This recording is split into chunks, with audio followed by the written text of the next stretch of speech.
Pormal nang gigamit sa mga personahe sa Macar Police Station ang ilang bagong istasyon nga nahimutang sa National Highway Macar Barangay Labangal, Jansan. Kagahapong adlaw, Hulyo 4. Pormal nang gibalhin ang ilang mga kagamitan aron mahimo ng fully operational ang maong istasyon. Kahinumang gihimo ang turnover ceremony kauban ng mga opisyal gikan sa Barangay Labangal ug DPWH kinatong bulan sa Pebrero ning kasamtang ang tuig.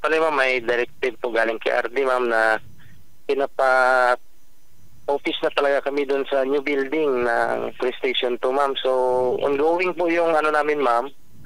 Ongoing ang ang paghakot sa mga gamit, pero nag-function na karon ang ang atong new police station 2. Hopefully this Monday may ceremonial turnover of key from the regional director going to station commander. Ang bagong building sa Macar Police Station ang kahinumang gibutsyag nga usa ka gikonsiderang Class A building ug laumang mamahimong convenient kini alang sa mga residente sa mga barangay nga sakop sa mong istasyon. Nindot kayo ni siya, ang importansya ang ato ang papatos. Ako lang, ayun, kung nindot kayo ang building, dapat po dindot po ang pagserbisyo sa mga individual. So karon pasalamat ka nabagita sa nasyonal motong na kurso.